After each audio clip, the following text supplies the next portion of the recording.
ಸುಳ್ಯ ತಾಲೂಕಿನ ಅಜ್ಜವರ ಗ್ರಾಮದ ಚೈತನ್ಯ ಶ್ರೀವಾಶ್ರಮದಲ್ಲಿ ಇಲ್ಲಿಯ ಸ್ವಾಮೀಜಿ ಶ್ರೀ ಯೋಗೇಶ್ವರಾನಂದ ಸರಸ್ವತಿ ಸ್ವಾಮೀಜಿಯವರ 209ನೇ ಕೃತಿಮಾಲೆ ಮಂತ್ರೋಪದೇಶ ಬಿಡುಗಡೆ ಹಾಗೂ ಶ್ರೀಕೃಷ್ಣ ಜನ್ಮಾಷ್ಟಮಿ ಪ್ರಯುಕ್ತ ವಿಶೇಷ ಪೂಜಾ ಕಾರ್ಯಕ್ರಮ ಮತ್ತು ಡಾಕ್ಟರ್ ಸಾಯಿ ಗೀತಾ ಬಳಗದವರಿಂದ ಭಜನಾ ಸತ್ಸಂಗ ಕಾರ್ಯಕ್ರಮ ಆಗಸ್ಟ್ 26ರಂದು ಆಶ್ರಮದಲ್ಲಿ ನಡೆಯಿತು. ಸುಳ್ಯ ತಾಲೂಕು ರೈತ ಸಂಘದ ಅಧ್ಯಕ್ಷ ಲೋಲಾಧ್ಯಕ್ಷ ಬೂತಕಲ್ಲು ಸ್ವಾಮೀಜಿಯವರ ಕೃತಿಯನ್ನು ಬಿಡುಗಡೆಗೊಳಿಸಿ ಮಾತನಾಡಿ, ಆಧುನಿಕ ಸಮಾಜದಲ್ಲಿ ಸ್ವಾರ್ಥಕ್ಕಾಗಿ ಮನುಷ್ಯರ ನಡುವೆ ಸಂಬಂಧಗಳು ಕೆಡುತ್ತಿವೆ. ಈ ಹಿನ್ನೆಲೆಯಲ್ಲಿ ಮನುಷ್ಯರ ನಡುವೆ ಸಂಬಂಧಗಳನ್ನು ಗಟ್ಟಿಗೊಳಿಸುವ ಕೆಲಸ ನಡೆಯಬೇಕಾಗಿದೆ. ಹಿರಿಯರು ಋಷಿಮುನಿಗಳು ಹೇಳಿದ ಆದರ್ಶ ನುಡಿಗಳನ್ನು ನಾವು ಪಾಲಿಸಬೇಕೆಂದು ಹೇಳಿದರು. ಸ್ವಾಮೀಜಿಯವರು ಆಶೀರ್ವಚನ ನೀಡಿದರು.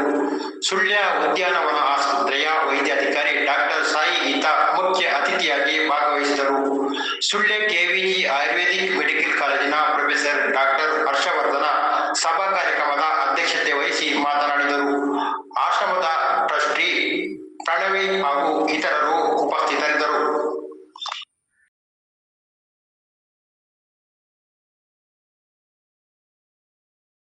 ಅದಕ್ಕಾಗಿ ಭಗವದ್ಗೀತೆ ಎಲ್ಲಾ ಜನಗಳಿಗೆ ಎಲ್ಲ ಮಾನವರಿಗೂ ಉಪಯುಕ್ತವಾದ ಸಂಕ್ಷೇಪ ಉದಾಹರಣೆ ಕೊಟ್ಟು ವಿಂಗಡಿಸಿ ಧೈರ್ಯ ತುಂಬಿಸುವಂತ ಕರ್ಮವೀರನಾಗು ಸಂದೇಶ ಅರ್ಜುನ ಕೊಟ್ಟ ಸಂದೇಶವನ್ನೇ ಭಗವದ್ಗೀತೆ ಹೇಳ್ತಾರೆ.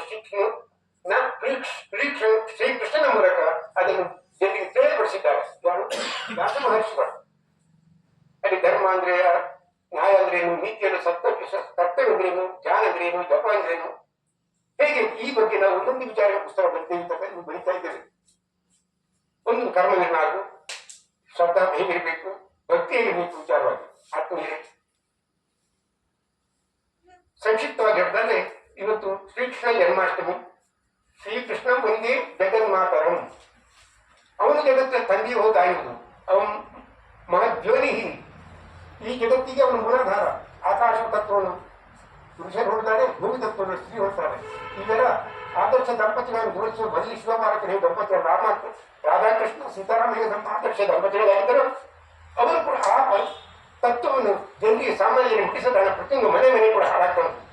ಮನೆಯಲ್ಲಿ ಮಹಾಭಾರತ ಹಾಕೊಂಡು, ಮನದಲ್ಲಿ ಮಹಾಭಾರತ, ಮನೆಯಲ್ಲಿ ಮಹಾಭಾರತ, ಸಮಾಜದಲ್ಲಿ ಮಹಾಭಾರತ, ರಾಷ್ಟ್ರದಲ್ಲಿ ಮಹಾಭಾರತ ಹಾಕೊಂಡು ನಮ್ಮ ಅಸ್ತಿತ್ವವನ್ನು ಕಳ್ಕೊಂಡಿದ್ದೀವಿ. ಅದು ತಿಳಿಯಪಡಿಸ್ತೀವಿ. ಯಾರು ದೂರದಿಲ್ಲ ಅಲ್ಲಿ. ಹಾಗೆ ನಾವು ತಿಳಿಯೋಣ, ನಮ್ಮ ಕರ್ತವ್ಯ ಮಾಡೋಣ, ನಮ್ಮ ಜವಾಬ್ದಾರಿ ನಾವು ಮಾಡೋಣ. ನಮ್ಮ ಮಕ್ಕಳಿಗೆ ಮುಂದೆ ಬಿಡಬೇಕು. ಅವರು ಸಂಸ್ಕಾರ ಬೆಳೆಸಬೇಕು. ಆ ಸಂಸ್ಕಾರದಲ್ಲಿ ನಮ್ಮ ಜೀವನ ಅದರ ಮೇಲೆ ಧರ್ಮಾರ್ಥ ಕಾಮ ಮೋಕ್ಷಾನ ಇವರು 4 ಜೀವನ ಸಾಧಿಸಬೇಕಾದ ಯಾವುದು ಕರ್ತವ್ಯಗಳು. ಧರ್ಮ ಅಂದ್ರೆ ಸತ್ಯ, ಧರ್ಮ, ನ್ಯಾಯ, ನೀತಿ. ಅದು ಹೇಗೆ ಅದರ ಮೇಲೆ ಧರ್ಮ ಅರ್ಥವನ್ನು ಅರ್ಥ ಸಂಪತ್ತು. ಕಾಮ ಸದಾಭಿಲಾಷೆ ಇರಬೇಕು, ದುರಾಭಿಲಾಷೆ ಇರಬಾರ್ದು. ಆಮೇಲೆ ಮೋಕ್ಷ, ಮೋಕ್ಷ ಅತಿ ಆಸೆ ಹುಟ್ಟುವಂತದೇ ಮೋಕ್ಷ ಇಲ್ಲಿರ್ಬೇಕು. ಬಸವನಿಗೆ ಸ್ವರ್ಗ ಮೋಕ್ಷ ನರಕಗಳೆಂಬುದರಲ್ಲಿ ಎರಡೆಲ್ಲ ಕಾಣಿರುವ ಆಚಾರವೇ ಸ್ವರ್ಗ, ಅನಾಚಾರವೇ ಹೇಳಿದೆ. ಇದನ್ನು ಬಾಳ್ಯ ದೇಹದ ಶುದ್ಧತೆ, ಸ್ವಧರ್ಮದ ಕಾರ್ಯಾಚರಣ, ಇದು ಮೂರನ್ನು ಜೀವನದ ಮಹಾ ಸಿದ್ಧಾಂತ ಅಂತ ಸಿದ್ಧಾಂತಕಾರರು ಹೇಳಿದ್ದಾರೆ. ಆದರೆ ಆತ್ಮದ ಅಮರತೆ ಮತ್ತು ದೇಹದ ಕ್ಷುದ್ರತೆ ಇದು 2 ಜ್ಞಾತವ್ಯ ರೂಪ ಅಲ್ಲ ಸ್ವಾಮೀಜಿಗಳೇ, 2 ಜ್ಞಾತವ್ಯ ರೂಪ. ಯಾಕೆಂದ್ರೆ ಅವರ ನಾನು ಮಾತಾಡುವಾಗ ಸ್ವಲ್ಪ ಏನಾದ್ರು ತಪ್ಪಬಾರದು ಅವರ ಕ್ಷಮೆ ಕೇಳ್ಕೊಂಡು, ಇದು ಸ್ವಧರ್ಮ ಕಾರ್ಯಾಚರಣೆ. ನಿನ್ನ ಕರ್ಮವನ್ನು ನೀನು ಮಾಡು, ನಾನು ಅದರ ಫಲವನ್ನು ಕೊಟ್ಟೆ. ನಾನು ಆಗ್ಲೇ ಹೇಳಿದೆ, ಕೃಷ್ಣ ಪರಮಾತ್ಮ ಜಗತ್ತಿಗೆ ಸಾರಿದಂತಹ ಸಂದೇಶ ಅದು ಇವತ್ತು ಸಂದೇಶ ಸಾರಿದಾರೋ ಬಿಟ್ರು ಅಂತೂ ನಮ್ಮ ಈಗ ಸಂದೇಶ ಸಾರಿದ ಎಂಬ ಪ್ರಚಲಿತವಾದಂತಹ ಒಂದು ವಿಷಯ ಇದೆ. ಅದನ್ನು ನಾವು ಇವತ್ತು ಒಪ್ಪಲೇಬೇಕು. ಅದರಲ್ಲಿ ಇರತಕ್ಕಂಥ ಎಲ್ಲ ಸಂದೇಶಗಳು ಮನುಷ್ಯ ಹೇಗೆ ಬದುಕಬೇಕು ಜಗತ್ತಲ್ಲಿ ಅಂತ ಹೇಳುವಂಥದ್ದನ್ನು ಇವತ್ತು ಸಮಾಜಕ್ಕೆ ಅವರು ಅಲ್ಲದಿದ್ದರು ಅವರು ಹೇಳಿದ ಮಾತನ್ನು ಈ ಸಮಾಜಕ್ಕೆ ಇವತ್ತು ಋಷಿಮುನಿಗಳು ಅಥವಾ ನಮ್ಮ ಹಿಂದಿನ ಹಿರಿಯರು ಸಮಾಜಕ್ಕೆ ಯಾವ ರೀತಿಯಾಗಿ ಕೊಟ್ಟು ಸಮಾಜವನ್ನು ತಿದ್ದಲಿಕ್ಕೆ ಅವರು ಅದನ್ನು ಎತ್ತಿ ಹಿಡಿದಿದ್ದಾರೋ ಅದಕ್ಕೆ ನಾವು ಚಿರ ಋಣಿ ಆಗ್ಬೇಕು. ಇದು ಮುಂದಿನ ಸಮಾಜಕ್ಕೆ ಬೆಳಕಾಗಬೇಕು. ಯಾಕೆಂತ ಹೇಳಿದ್ರೆ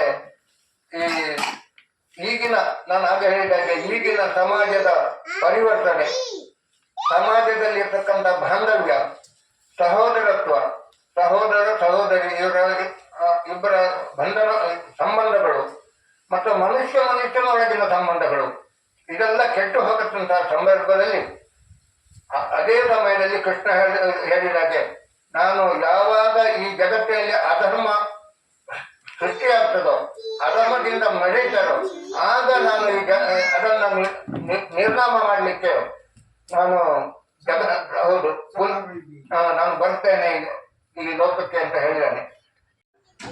ನಮ್ಮಲ್ಲಿ ಕ್ರೋಢೀಕೃತವಾದಂತಹ ಏನು ಭಾವನೆಗಳಿವೆ ಅದನ್ನು ಮತ್ತೆ ನಾವು ಹೋಗಲಾಡಿಸಿ ಸದ್ಭಾವನೆಗಳನ್ನು ತುಂಬಿಕೊಳ್ಳಿಕ್ಕೆ ಸಾಧ್ಯ ಆಗ್ತದೆ. ಈ ನಿಟ್ಟಿನಲ್ಲಿ ಸ್ವಾಮೀಜಿಯವರು ಎಲ್ಲಾ ಒಂದು ಆಚರಣೆಗಳನ್ನು ಮಾಡಿಕೊಂಡು ನಮ್ಮನ್ನೆಲ್ಲ ಒಗ್ಗೂಡಿಸಿ ಆಗಾಗ ಪದೇ ಪದೇ ಬ್ಯಾಟರಿ ಚಾರ್ಜ್ ಮಾಡಿದ ಹಾಗೆ ನಮ್ಮಲ್ಲಿ ಸದ್ಭಾವನೆಗಳನ್ನು ಬರುವ ಹಾಗೆ ಮಾಡಿ ನಾವು ಸಮಾಜಮುಖಿಯಾಗಿ ಉತ್ತಮ ರೀತಿಯಲ್ಲಿ ಒಂದು ಸೇವೆ ಮಾಡ್ತಾ ನಮ್ಮ ಜೀವನವನ್ನು ಸಾರ್ಥಕ ಮಾಡಿಕೊಳ್ಳಿಕ್ಕೆ ಅವಕಾಶ ಸ್ವಾಮೀಜಿಯವರು ಕಲ್ಪಿಸ್ತಾ ಇದ್ದಾರೆ.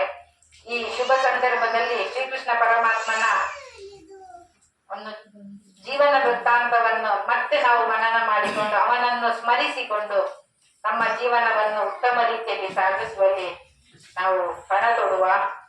ಈ ನಿಟ್ಟಿನಲ್ಲಿ ಕಾರ್ಯಕ್ರಮವನ್ನು ಆಯೋಜಿಸಿದಂತಹ ಸ್ವಾಮೀಜಿಯವರಿಗೆ ಆಶೀರ್ವಚನ ನೀಡಿದಂತ ಸ್ವಾಮೀಜಿಯವರಿಗೆ ಮತ್ತೆ ವಂದಿಸಿ ಎಲ್ಲರಿಗೂ ಶುಭವಾಗಲಿ ಅಂತ ಪ್ರಾರ್ಥಿಸ್ತಾ ನಾನು 2 ಮಾತನ್ನು ಮುಗಿಸ್ತೇನೆ. ಜೈ ಶ್ರೀಕೃಷ್ಣ. ಕೃಷ್ಣನ ಆದರ್ಶ ನನಗೆ ಸ್ಫೂರ್ತಿಯಾಗುತ್ತದೆ. ಇಂತಹ ಕೃಷ್ಣ ಜನ್ಮಾಷ್ಟಮಿಯನ್ನು ಅರ್ಥಪೂರ್ಣವಾಗಿ ಆಚರಿಸಿದಂತಹ ಚೈತನ್ಯ ಶಿವಶುಭ ಹಾಗೂ ಎಲ್ಲರಿಗೂ ಅಭಿನಂದನೆಗಳನ್ನು ಸಲ್ಲಿಸುತ್ತಾ ಸ್ವಾಮೀಜಿಯವರ 209ನೇ ಕೃತಿ ಬಿಡುಗಡೆ ಸಮಾರಂಭ ಇಲ್ಲಿ ಕೃತಿಯಲ್ಲಿ ಹಾಕಿದ್ದಾರೆ. ಬಾಕಿ ಉಳಿದ 208ನೇ ಕೃತಿಗಳು ಯಾವುದೆಲ್ಲ, ಇದೆಲ್ಲ ಕೃತಿಗಳು ನನಗೆ ಗೊತ್ತಿರುವ ಪ್ರಕಾರ 500 ಕೃತಿಗಳು ಮಿನಿಮಮ್ ಅಂತ ಹೇಳಿದ 500 ಕೃತಿಗಳನ್ನು ಪ್ರಿಂಟ್ ಮಾಡಿದ್ದಾರೆ. ಹಾಗೂ ಈ ಎಲ್ಲಾ ಕೃತಿಗಳನ್ನು ಕೂಡ ಉಚಿತವಾಗಿ ಕೊಡುತ್ತಾರೆ. ಇದು ಯಾವುದು ಫಲ ಅಪೇಕ್ಷೆ ಇಲ್ಲದೆ ಇರುವಂತಹ ಒಂದು ಸಂಗತಿ. ಅದೇ ರೀತಿ ಕೃಷ್ಣ ಹೇಳಿದಾಗೆ ನಾವು ನಮ್ಮ ಕೆಲಸವನ್ನು ಮಾಡ್ತಾ ಇದ್ದೇವೆ ಮತ್ತು ಫಲ ಅಪೇಕ್ಷೆಯನ್ನು ಬಯಸಬಾರದು ಅಂತ ಹೇಳಿದಂತೆ ಸ್ವಾಮಿಗೆ ಒಂದು ಒಳ್ಳೆ ಉದಾಹರಣೆ. ಈ ಇಷ್ಟು ಕೃತಿಗಳನ್ನು ಕೂಡ ಉಚಿತವಾಗಿ ಯಾರಿಗೆ ಕೊಡ್ತಾ ಇದ್ದಾರೆ ಅಂತ ಶಾಲಾ ಮಕ್ಕಳಿಗೆ ಕೊಡ್ತಾರೆ. ಯಾಕೆಂದರೆ ಅವರಲ್ಲಿ ಸಂಸ್ಕಾರವನ್ನು ಬೆಳೆಸಬೇಕು ಅಂತ ಹೇಳುವ ಉದ್ದೇಶದಿಂದ ಈ ಕೃತಿಯನ್ನು ಕೊಡ್ತಾ ಇದ್ದಾರೆ. ಇವರ ಸ್ವಾಮೀಜಿ ಅವರು ಕೂಡ ನಮಗೆ ಆದರ್ಶಪ್ರಾಯವರು.